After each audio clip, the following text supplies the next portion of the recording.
We are the keepers of the flame, the sacred order. Let the ceremony begin.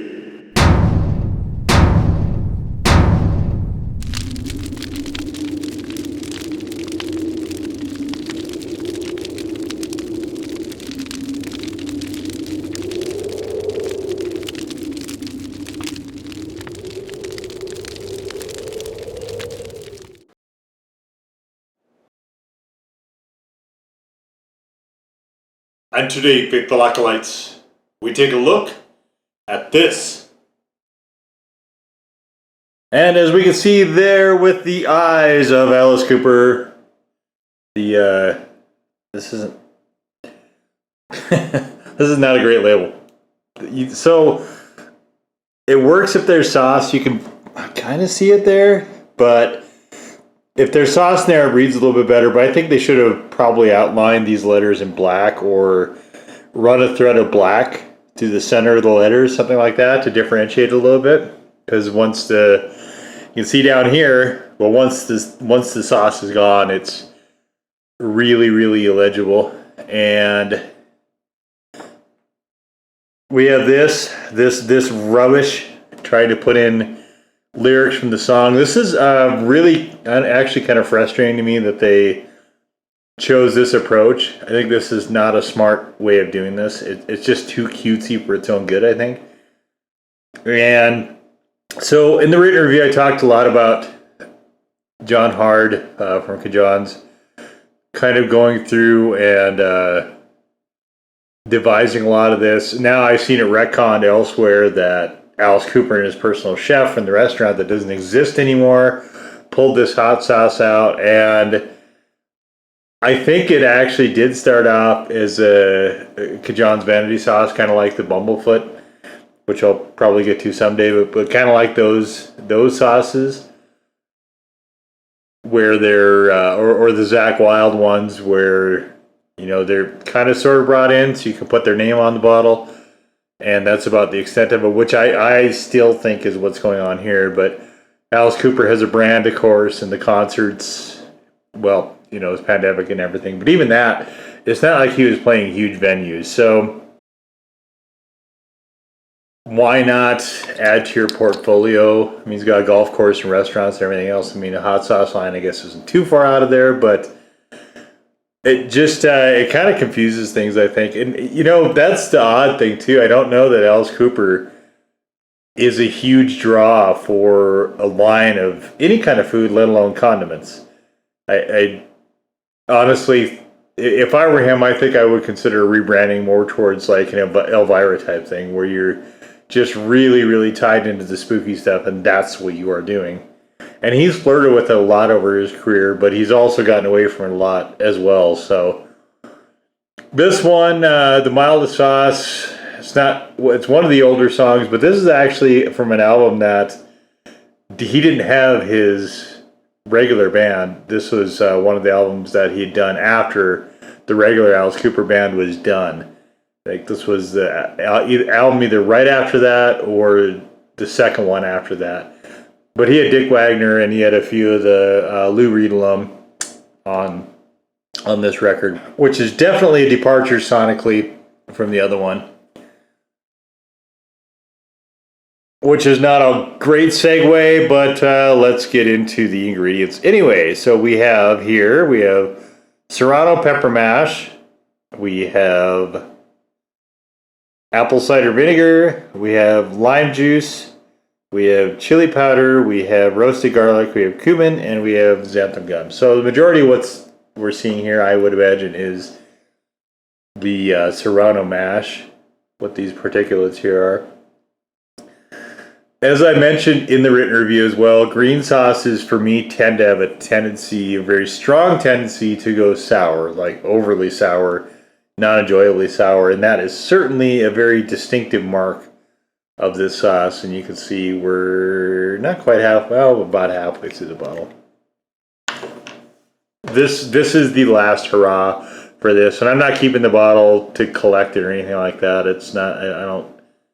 I don't collect celebrity stuff like that, unless it's really cool. And this, honestly, for me, isn't. All right, so let's take a look at this sauce. And I'm spending more time talking about non-sauce characteristics, but I don't think you could separate, you know, with the vanity sauces, they're trying to sell it based on the celebrity itself.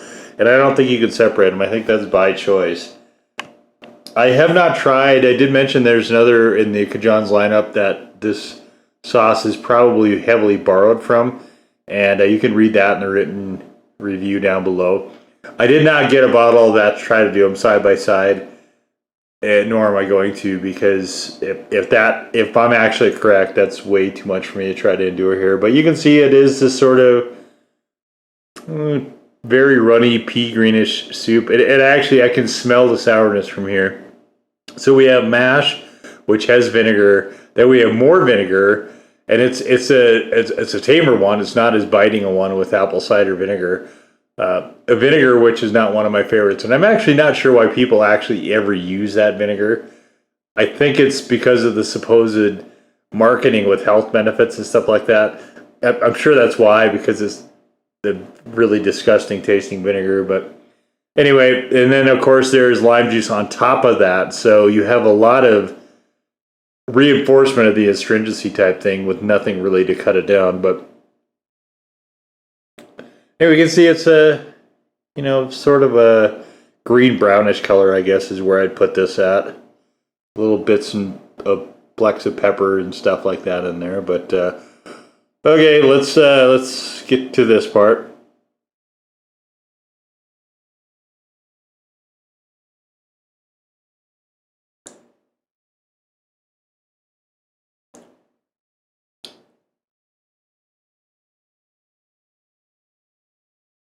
If you like super sour candies, Sour Patch Yummy, stuff like that, this is sour on that level. And Serranos, I think, are somewhat of an astringent pepper by nature anyway.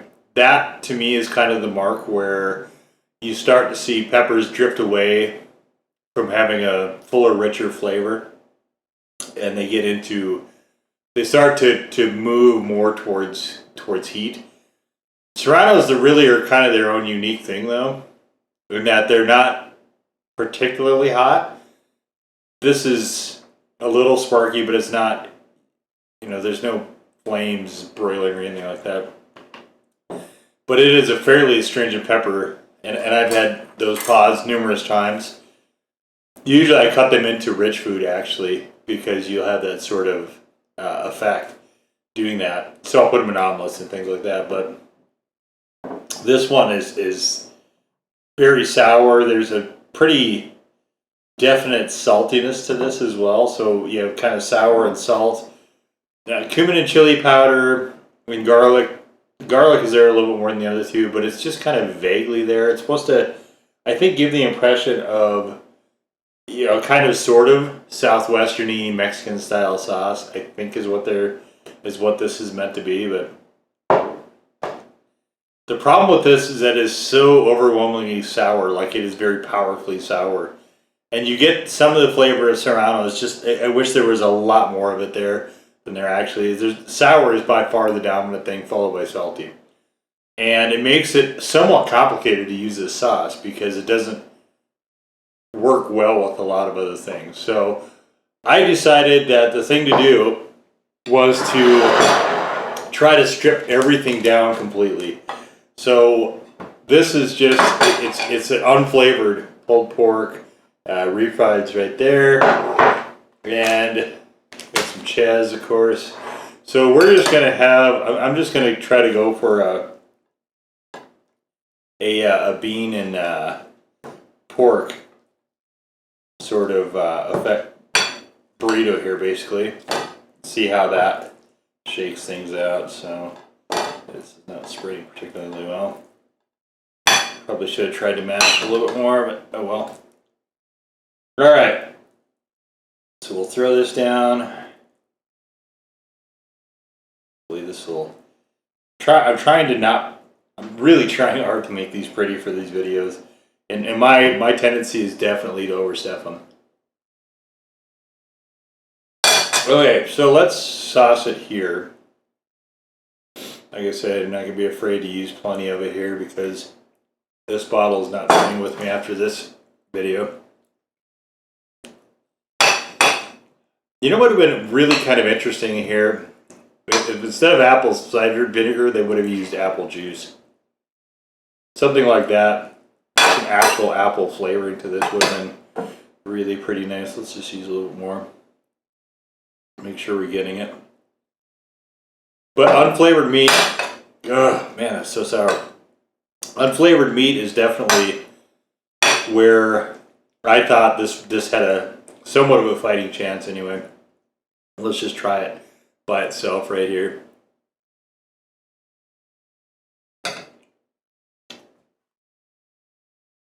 Man.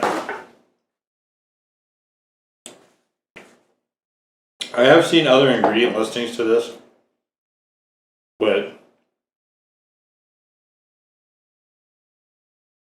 lemon extract and other stuff, and I'm really strongly feeling like even if this was something that was devised, I think they modified a lot of the ingredients to make it easier and probably less expensive to produce, which is something I'm seeing a lot of in some hot sauces now. And it's, I mean, you know, you guys can do whatever you want. Hot sauce makers, just whatever. You guys come up with it. We'll try it, and we'll, you know, in the case of me, we'll tell you if it's any good and whether people should buy it. Or whether I enjoyed it instead of, you know, just the general review type stuff. But the one problem I think with that is that you get a lot of batch variation when you start tinkering with the recipe too much.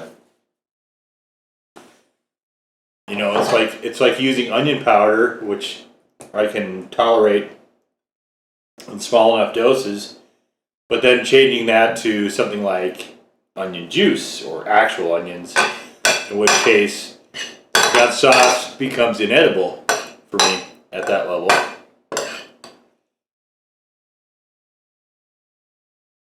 Stuff like that, or using garlic powder instead of garlic, that I think is probably one of the bigger ones. I see people do that in recipes all the time. And you can't substitute in that way because you get so many associated flavors. You know, in the garlic via the roasting process, or, you know, if you soak a bunch of it in olive oil, salt, pepper, and then throw it in the oven or the air fryer for long enough to caramelize it and stuff, you really can't get that. That will not read in any powder. It just won't. Hey, look, pretty nice burrito this time. Actually looks like a burrito. Nice. All right.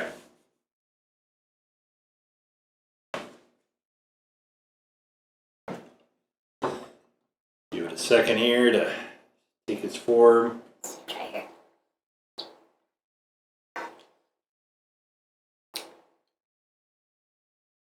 So,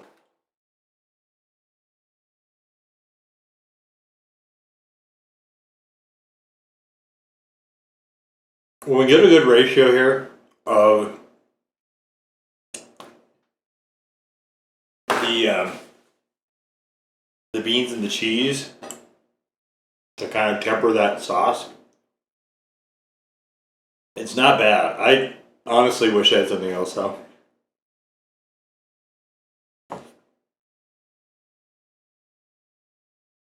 I think serrano's a great pepper, but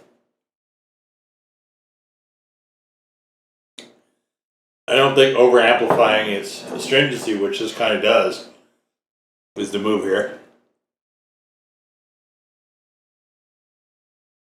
And I'm not sure where, you know, I've had a lot of green sauces, and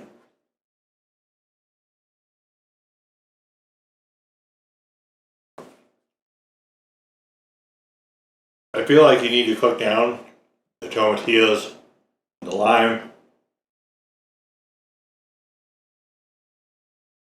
maybe the jalapeno, which is in a lot of those also. This just, it tastes really green, like almost sour, unripe sour.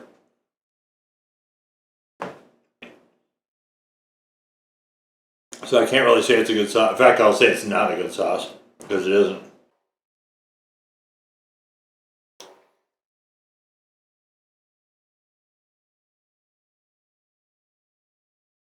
I really think it's almost a licensing thing, you know, more than anything else.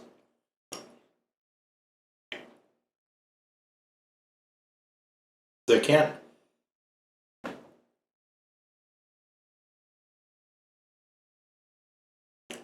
I just don't see where this fits in the Alice Cooper motif at all.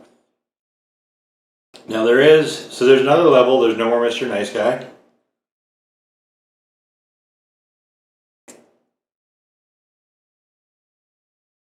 And that is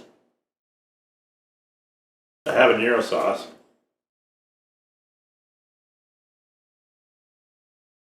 But it also has onions in it, so I won't be doing that one.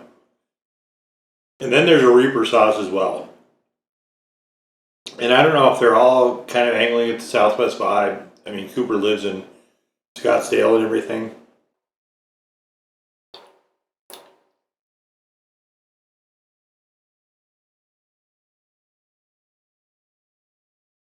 But the naming convention of the sauces,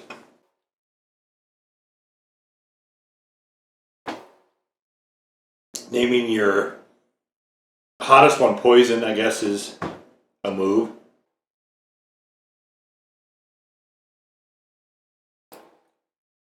But I don't understand where he's doing this.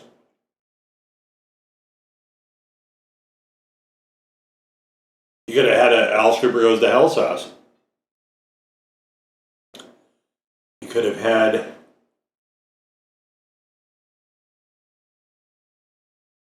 the Alice Cooper Killer sauce.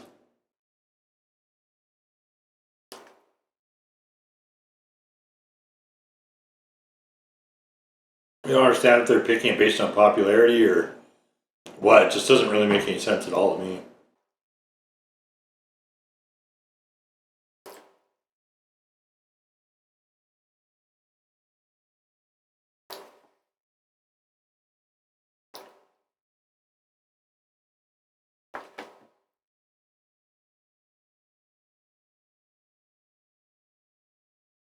This is definitely improved with the tortilla, the cheese, and the beans, but this is still not good.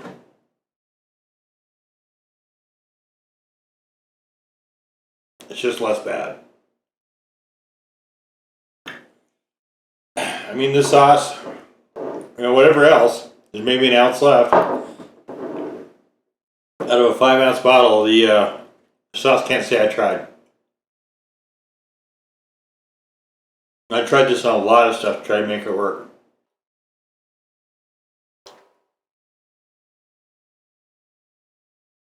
I just can't conceive of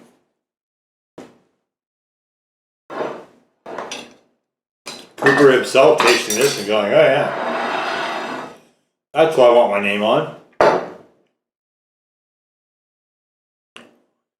And if you are planning on building an Alice Cooper hot sauce brand, which it sort of kind of sounds like what they're trying to do, I would think you'd want to lead with something stronger.